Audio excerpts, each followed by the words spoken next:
Hey YouTube, this is Sam here. So I hope you guys had a wonderful Happy New Year, and I do wish you guys all a Happy New Year to begin with. So today I'm going to talk about the continuity activation tool. So this tool is designed to help you, those of you with older Macs, anything that's 2011 or older, as Apple does not officially support these models of Mac, MacBook Air, MacBook Pro, and iMac Mini, or sorry, the iMac and the Mac Mini. So this is a tool designed to help you guys enable continuity and handoff. If you guys don't know what handoff and continuity is, it basically allows you to carry on. So for example, if you're browsing Safari on your iPhone, you will be able to carry on right here on your MacBook with that tool. It'll just basically show up as a little pop-up on the left side of your dock right here, and you could continue to work on that app exactly as it was on your iPhone. Do note that you have to have the application open on your iPhone before you can carry on onto the Mac. It's literally like, you're handing it off. So basically allows you to do that, and it also allows you to make calls, take calls, uh, receive and send text messages on your Mac as long as your iPhone is within proximity to your Mac. So it allows you to do all that cool stuff without having to ever pick up your phone, your iPhone that is, to answer calls, make calls, send and receive text messages and whatnot. So it's a really good tool. I use it on a daily basis. Really handy. Comes, the convenience is amazing. So some of the members on GitHub have posted. So they have put together a community effort into making this tool work, so that it's simply simplified. It's easier for you to use. Before, it required a lot of going through like command lines and whatnot. So these people over here have put together a lot of work and made a tool so that you can use it simply as long as you meet the requirements. So if you have a 2011 or older Mac, iMac, Mac Mini or MacBook Air, or even MacBook Pro, you will need to download this tool to enable continuity and handoff on that computer. So it doesn't work out of the box, as in like the software won't turn it on for every single Mac there is. So some of them you might have to do your little bit of tinkering, as in upgrade the wireless card on them.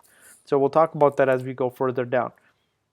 So they do give a warning that you should back up your computer before you begin doing this process, as it does disable the original Apple drivers in order to work. So it's not going to cause any issues from what I've seen online. It's fairly safe. It just got to modify the system a little bit, obviously, because you're doing it unofficially to gain official functions. As Apple does not support any of these Macs, so this is your only way, unless of course you're willing to shell out a good chunk of money. And for a lot of us, it's not feasible to do that. So we have to do what we can to get the most out of our Macs, and this is one of the ways. So here's the compatibility list right here. You guys can, I'll put the the link to this video in the description of the video, so you guys can check it out and just go through this tool right here. Go through the compatibility list. So a lot of the all the 2012 and up are officially supported, so you don't need to do any of this.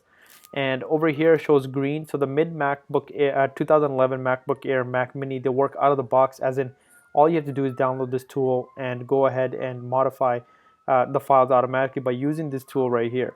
So you could go ahead and do that. And then the ones with the yellow one, it works with Bluetooth 4.0 dongle or near Airport Extreme card. Sorry, I live in downtown, so you get to hear the fire trucks and ambulances. But anyways, back to get on the topic. So these ones, what you need to do is you need to get a Bluetooth 4.0 dongle. So I'll show you guys which one you guys can get from eBay. It's about $15. And the blue ones over here, you see that it says works with Bluetooth 4.0 USB dongle. So you could choose what you want to do. Some of you, it might be just easier to install a Bluetooth dongle, which plugs into your USB port. But the downside of that is that you will lose one USB port, unless of course you're working on an iMac or Mac Mini, and on those ones you could just hook up a USB hub and use one of the ports and multiply it, and plug the dongle into one of the main ports. But if you're on a MacBook, you might want to just if you have the option, the technical knowledge, or if you think you have the technical knowledge, there are a lot of guides and on the web that are available for you to make these changes. You will need to get a Airport Extreme card.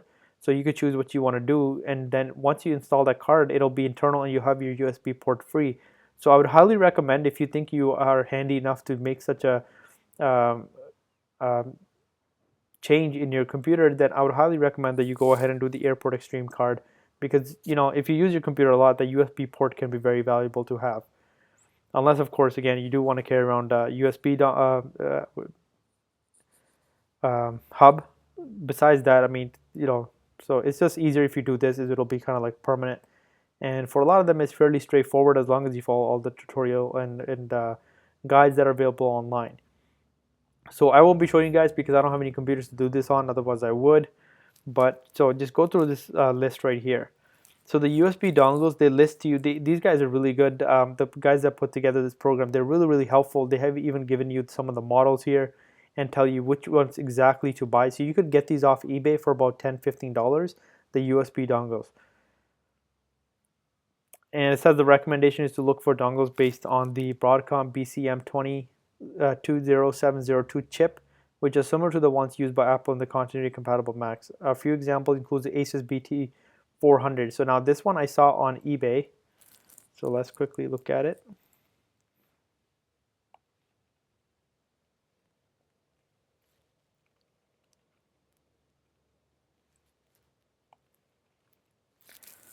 So let's look on eBay right here. So you see it's $15.76. So you could get this and plug it into one of your Macs or iMac, whatever you want to plug it into. So it's about $15, and I'll highly recommend the Asus one. I've never really heard of any of the other brands, but Asus obviously is a very reputable brand, so I would highly recommend you get that. And it says instant hotspot current does not work reliably with the dongle. So this is something that you have to know, and this is a known issue. There's no workarounds available with that, so that's one downside of getting the USB dongle.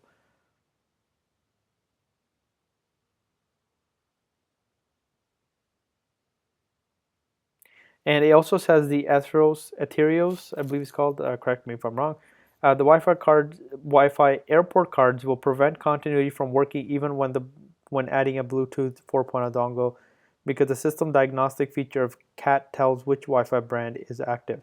There are no workarounds or no patch is expected to change this. The airport card upgrade is required. So these are the computers where you will need to get one of the cards, such as this one. So the MacBook Air late 2010, you will need a BCM94360CS2 wireless card, and you could get it right here. They have put a link on it. Let's see, all right here. So again, a lot of these parts, you could just go ahead and get them from eBay. Just Google it. You'll probably find them pretty cheap on eBay, and the prices will be really good as well. And so the MacBook Early Pro 2008, 15-inch only, it needs this card right here, plus adapter. MacBook Pro mid 2010 needs this card. So this website right here has all the information that you need, all the details that you need, the guide, how to do it, everything is right here. It even gives you the instructions. Beautiful the way they put it, and I really appreciate these guys' work. If I had to use this program, I'll definitely go ahead and donate to these guys for all their hard work and all this information they have provided to simplify everything. So they tell you what to do, download it, double click, open, follow. They even tell you what to do with the command lines, and they are updating the tool every now and then. So the last update was released on December 14th, as you can see right here. And the work is work in progress. They're still going to continue to refine and make it better and better every day. So at the end of the day, they want to make something that's really good, that you're actually enjoying while you're using it. So if you guys are looking to enable continuity on 2011 and older Macs, you can go ahead, download this program, and make it work. So those of you with the mid 2011 Mac Mini and the MacBook Air, you're in good hands, because you could just go ahead and enable it without doing any modifications. Except the early 2011 MacBook Pro 13 needs a USB dongle or the new Airport Extreme card. So that's really about it, guys. I hope this video was informational. And if you guys need any help, if you guys have any questions, do let me know. If you guys have any suggestions, because you've already done this to your Mac, I would love to hear about it. And it'd be great feedback for other users, potential users that want to go ahead and apply this fix to their laptops or their iMacs or Mac Minis to get better user experience at the end of the day. So that would be greatly appreciated as well. You guys can check out my other videos. Please rate, comment, and subscribe, and we'll see you next time.